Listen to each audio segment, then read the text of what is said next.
Ilang beses na ba yung Garuda kahapon eh, no? Ilang beses din na-pick yung Garuda kahapon. Actually, mas marami nga nakita akong Garuda kahapon. And this is the first Garuda today. Ah, Oh. for the day. Oh. So, hindi na nag-iisa si Sirus. Hindi na. Kaso kasi men, between Garuda and Sirus, si Sirus di natin nakita ng ano eh. Kahit isa. Oh, yeah. and this year actually. Oo. Ni isa hindi natin Oo nakita nga pala, yan eh. no? Hindi ta. Oo nga pala. Pero buti lang si Garuda nag-appear. I think the viability of Garuda alone. Teka lang, wait lang! Buti na lang. Meron Tinawag tayong yung ano. disiplina kay Code 01, Chami 1. Disiplina lang. Disiplina importante sa isang Pilipino. Dapat hindi ka talaga tumalon agad kung hindi ka sure. Oh, before you jump the big Yeah. ano guarantee yung safety and everything. Sa lahat ng Tama, bagay, tama. huwag tayo magpapadala Mga sa bukod ng dagdagan. Tama, mamaya tumalon ka, wala pa lang safety net. Wala, kwento ka na lang kaagad talaga doon. Titanic ang kwento mo dyan. Eggwolves. Lubog ka lang, Eggwolves ka doon, pre. Kailangan talaga maging maingat. Kung tatalon kayo, make sure na either may life vest or meron kayong salvavida or something.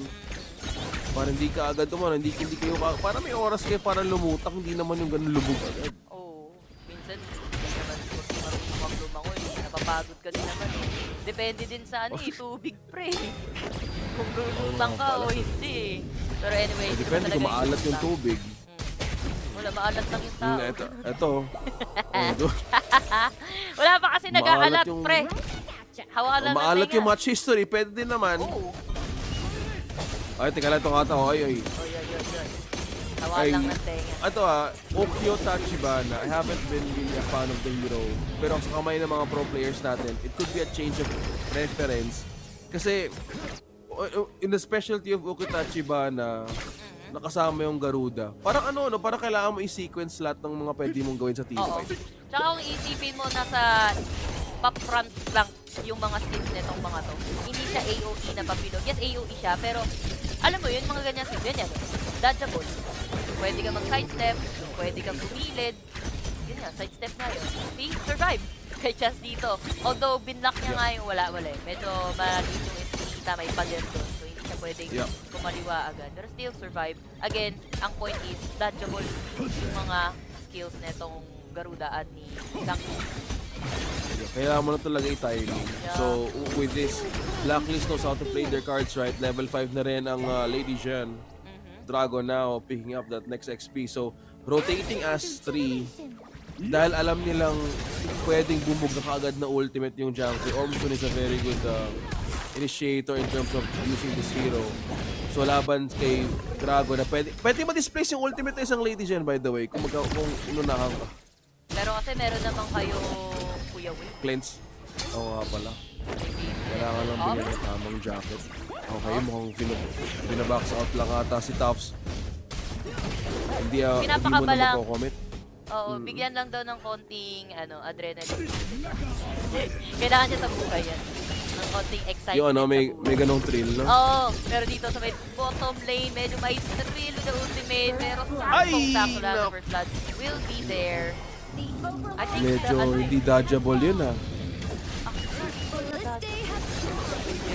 don't know it's just me. Pero kung dumiretso si Golden Kite, pabalik, sumusot ng daming hiniel sa tower. May delay, O bumalik si Golden Kite ng bahagya, I do get it na gusto niyang mag-zigzag. Pero ako lang to, but I do think mas effective kapag lalo na yung angle ni Garuda is ganon. Mag-delay, nanggagana. Kasi parang naiiwan yung skill from behind. So may takbo ka. Exactly. Oo nga, no.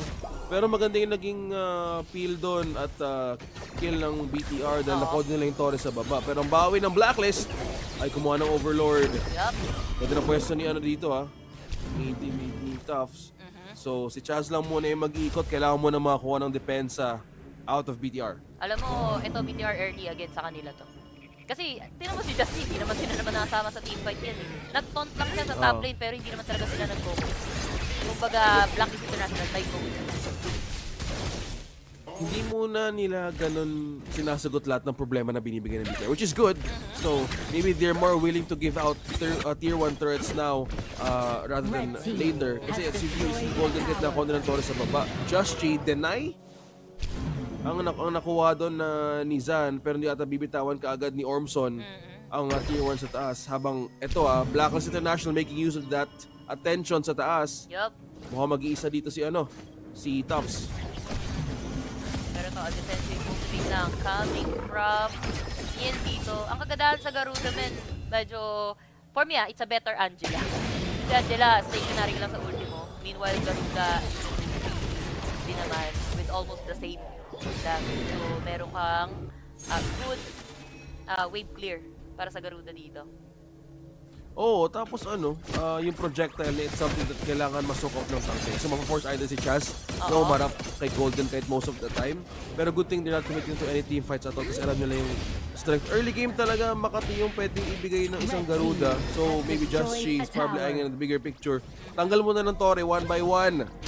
Simula sa baba, mula sa taas. Pero kailangan mo na i-counter ang wave sa baba. Alam mo, men, naisip ko dito, pwedeng hindi mag-commit ng teamfight lang. Although, kung titignan mo, napaka teamfight centric nung draft nila. Pero again, a wise man said, once said, baliwin mo lang kalaban. Shoutout nga pala sa may-ari ng Sanjana. Lodi ka namin lahat. Gamit na gamit ko yung talagang baliwin mo lang lahat. Kasi tama naman. Pag overthinking mo yung kalaban. Overthinking is mababaliw ka. Paano mo sasagutin yung mapa? Tingnan mo. Ay, nasigawan ata. Nasigawan na ata, pero hindi tumama. Cleansable. Oh, patay yung 99% ng germs doon. Kawawa naman yung mga germs. At least malinis yung area. Ginawa lang muna ng BTR yon para makuha ng space. We haven't seen much KDA just yet popping for the zero. So pinoprotektahan ng Blacklist ang kanilang midintical ng Tops. Mukhang mapanganib. Oy! Kita mo yung disiplina ni Chami. Sabi niya, ay wala. Chami, Kasi para kung isipin mo wala siyang information sa ibang miyembro. Na BTR. Yeah. I think with that being said, hindi siya muna naging maasim or lumalim. Kasi pwede silang abulin kaagad dun eh. So, paano siya maabutan ng Chami? Uy, Chami, parang ba talaga yung ang MVP na. Finals MVP, y'all! Siya yung number 1 eh. Actually, may picture din si Chami na naka-number 1. Kailangan mo talaga gampanan yung IGN mo talaga minsan. Number 1 sometimes is very hard to maintain. No, yan, tignan mo. Sinusubukan ni box out ni Niel. Very very low scoring yung ating first 8 minutes. Yep. Which is really good for Blacklist na pala. maintaining that discipline. Diba? Wala nangyayari diba? Pero sabi ko nga sa'yo, men, it could be Blacklist International. Pwede silang hindi mag-commit talaga ng teamfight. Ginawa na nila to before. Sa exactly. PKL. And even sa Invitational, no? Pero mas notable yun sa PKL. Talagang, kala mo 50%. Pero mukha lang sila. Umaamba lang sila, men. Puro lang yan amba. Pero in a good way. It's a smarter approach rather than being aggressive na hindi mo calculated yung through. Kaya lang marireset ba ito? Marireset. Ay, buti na lang. Hindi ganun. Oh, man. Uy, nako. Well, hindi pa naman siya, upgraded. So, manipis yung tayo. Okay lang. Pero may damage pa rin yun. So, ako sa moment na pwedeng ma-reset. Pero, as we notice, enough nga yung items dito at mukhang gusto atang lumaban ng Blacklist. Lumaban naman dito. Pero gate naman yan. Eto, di Kuya Whale.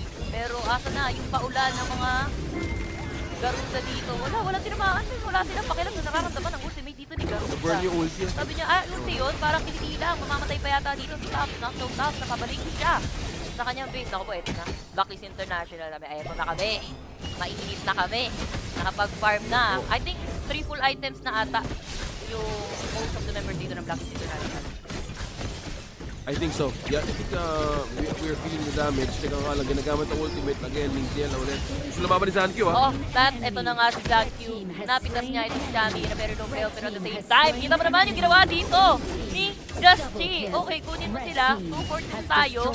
Pero at the same time, mukhang mas may magagawang push yata dito pa rin. Yung sa Blacklist International, we're waiting. Just Chi try to pressure the bottom lane. Siyempre kay Just Chi ako dyan. Kahit pantay sila. Kay Just Chi pa rin ako dyan. Iba yung naging Iba yung naging sagot ng Blacklist International. They have given 2 players out of that team fight. Pero one thing na nakalimutan nila, syempre, yung T2 sa taas, plus yung Torres sa baba. It was a different scenario that how they wanted to approach the game against PTR. Kasi pwede sila mag-full on team fight. Kaso nga lang, since madaming projectile sa harap, why not give it to them? Nire-reverse psychology nila yung laban na to. Ako baka maabutan pa sila dito sa overthird stage nila ng Black. Okay, na-clear pa naman nila dito. Pero eto na, PTR. Ito lang, nire-resist ang minsan lahat ng dati. So, wave clear. Pupush pa kayo. Wave Absorb clear. lang. Wave clear, absorb. Pagana ng crowd control immunity, pagana lang ulit. That's it. Summary. Rinse. Sa ano na? Rinse. Wala eh! Yun naman kasi talaga eh. Dalawa Sun Q. Oh, thank you. Uy, may So, pangarap na lang. ng Dragon Sun Q sa baba. Teka lang, pwede mag-call yung Blacklist ng laban dito. Kulang sila, Oo, oh. kulang sila. I think mamamaalam. Hindi magpo-commit ng laban dito yung Blacklist. Sabi ko sa'yo, focus lang sa gold zone. Pero kapag ka binigyan ng pag-asa, Ormson committing yung kanyang outburst dito. So that's an information. Okay, wala silang outburst. We get another turret. Mid lane, nagbay ng pamarch Okay. ng Mama Dragon. Okay, so they was an attempt to deny the bottom lane wave. Oo. Pero Blacklist International not still holding the ground. Chami, one! Masyado malalim ang turret. At the time Magaling. Chill ka lang, men. Huwag mong kabahan. Xiaomi 1 is number 1. Yo, 1v1 to the base 1. Medyo napapauwi yata itong si Zhangxi. Tumambling lang pala. Oo. Nakuha niya ba yung buff niya? Parang hindi ah. Ah, nakuha niya. Oo. Nagkagawan. Okay. Item check muna tayo. Yup. 1, 2, 3. Farforge. 1, 2, Hindi na. Okay. So, live Insatiable Tome, sombrero plus yung Splendor for this area. I think this answers your question kung saang mga galing Magic Area nga talaga to answer your question. So, Mask of Agony and Frozen Breath for Niel. So, there's no... Ano mo pinaka-magic resist item dito? So far, wala. Dalawang Pure Sky. And none of... I think it's the Cuirass na meron si Direnji that still makes it very viable to maintain front line. So, either way, hindi ganun kaano. Okay lang na hindi pa fully magic resist yung binibuild nila as of the moment. Oo, kasi wala pa naman din masyado masakit na magic dito itong si Niel. Saan din naman, pwede mong i-burn out lang din eh, yung kanyang Laurel dito, yung kanyang ultimate. Pero may naka-Splendor siya. For Zaan, for the safety. Yeah. So, at this point, no, very defensive na yung area nila dito. Ano ba yan? Okay. Dito natin. Ito na yung... Teka lang, dahan-dahan. Matagal na hold Ayan, no? na lang eh. Pero alam mo medyo mahihirapan yung Blacklist International dito mag-push ng mga turrets. Kasi ang dami yung wave clear. Yeah, I was about to point that out nung nag-ultimate yung Garuda, si Niel. Every time na may lumalapit talaga sa dalawang high ground nila, it's just a matter of like, sige, gawin yung ulti, mababa naman yung cooldown, looking at the damage natin dito, it's just a matter of time na yung Blacklist pwede kumuha ng dalawang turret. Kasi they're just being really cautiously smart kung paano nila kukunin yung team fight ng BTR. Kasi yung one thing that stands in the front line of BTR right now, kahit na mag-set up si Itaf or si Ormson, si Chaz na yung naging sige, ulti ka, ulit-ulitin mo lang sabihin sa broadcast, Chaz is just the ultimate cleanse of everything. So, in a way, parang mind games to sa kanila. Alam mo, Blacklist International, malakas mga mind games yung mga yan eh. By the way nakapag-slope na dito, not only Golden Knight, Chaz as well. So, mas recipe niya na yung damage. Wala ko kayo lang sa damage. Tapos kita mo si Chaz, handa siyang saluhin eh. Yung Wings of Judgment ng Garuda, the ultimate. Okay, nilibang lang. Wala nakakalab. Ito yung ginawa ng Blacklist. Sinek lang nila. Okay, andyan ba kayo guys? BTR? Okay. Yun lang. Overlord tayo. Wala lumalapit? Wala eh, wala. Lumalapit? Hindi Sabi bawal wala mabas. kapantay natin check push. Okay. Ganun lang. But, main promise, the way that you said how Blacklist was maintaining that position, bantay lang kung sino lumapit, mind games na ginagawa nila dahil sa presensya ng isang Overlord Kuya Whale. Okay, Overlord. Oo nga, hindi lang chicharon na makukuha mo dito. Meron ka pang fried chicken, ay, nako. Talaga. Mind games is real. By the way, Kaya Dragon, ngayon pa lang siya nakapag-win mo stuff dito So, Yeah. stationary ka na kapag ka nag-ulti ka ng isang Ufio. Kaso, yes, merong lifesteal yung UQ, pero kasi tatapatan ka ng piniputan mo, tatayuan mo na yung stop, may dito mo stop. Ano bang Wala.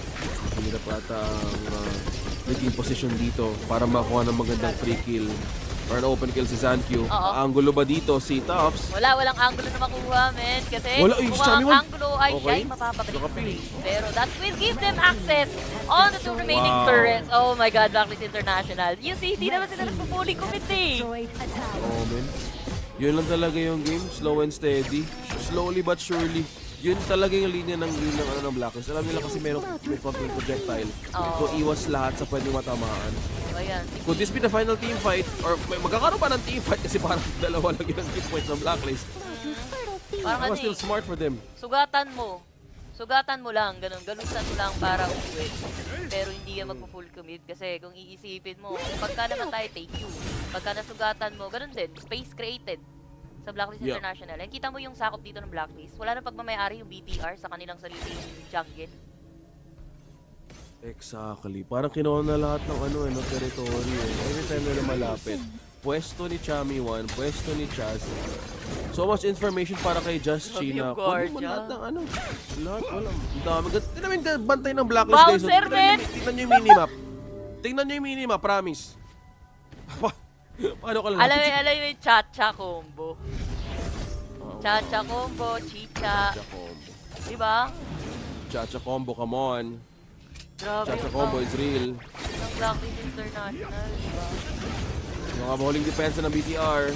Nagamit na naman ang ulti ni Garuda. Walang bilang damage ng ulti dito ni Garuda. Kumiliti lang. Oo, ito mo parang meron pang tirang armor dun si Just Chi. Although nakabagsak nila si Sanctuary kasi nagaling sa likod. Yung damage coming from Zankyu. Pero after the ultimate, that's it. Another TV na naman bigay dito ni Zankyu sa mga nag-survive pa rin naman siya dito sa Mori na putan ng mga brain neto ni Kuya Wave. Pero another ultimate again nito na mabagsak nila si Dragon dahil napaliguan ng Laurel. Neto si Zaan with the normal attack. Kung alam mukhang nagpo-pull up yung Blacklist International, I think they overstayed their welcome at that point.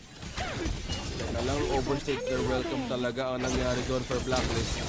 Ang taas talaga ng wave ng BTR, kailangan na respetuhin to at kailangan pa nila maghintay sa isa pang Enhanced Overlord.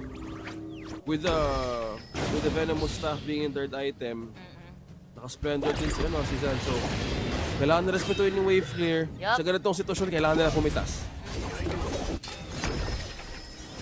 Ito, I think this week, binenta niya na yung kanyang Sanctuary. Kasi napap na yun, cooldown yan. But still, nakalabas naman kahit paano yung BTR dito. They really have to be aware yung mga trajectory dito sa Zankyu. Pero kung iisipin mo, no, yes, medyo piliti lang yung nabibigyan na dati. Pero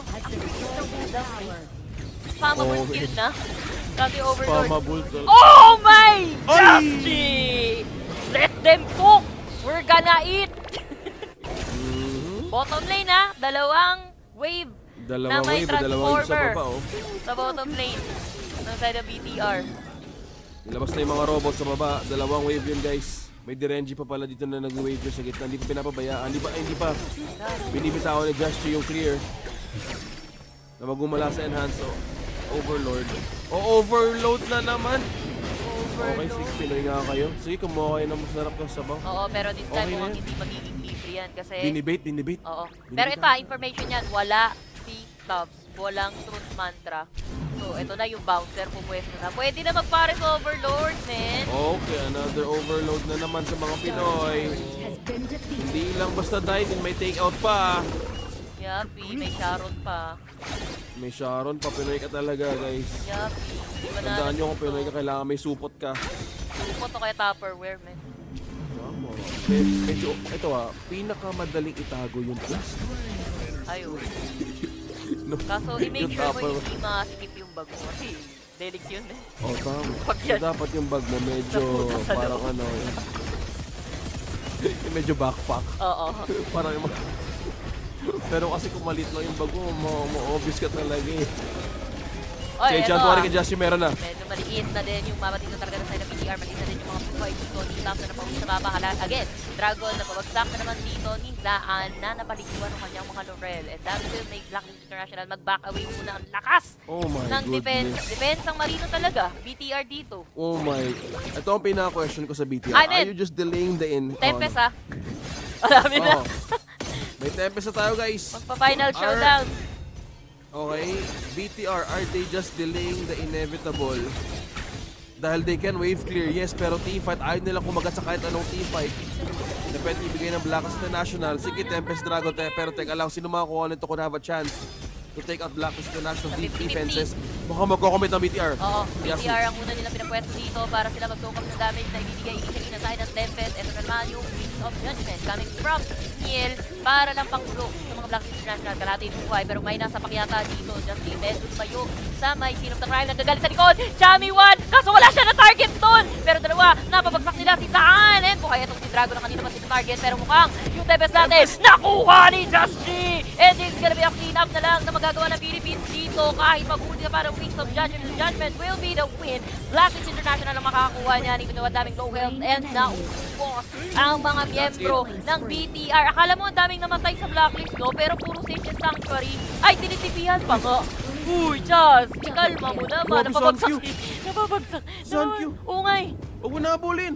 Kaya pa yan. Hindi, nililibang lang, pre. Nililibang lang kasi buhay pa naman dito si Golden, although medyo masakit na. Itong Okay, si endables. Niel, kaso endables na to eh. There's nothing much na magagawa yung Garuda na naiwan sa base dahil that's gonna be a true 0 na may kasama pang Tempest brought to you by Blacklist International. Hindi complete.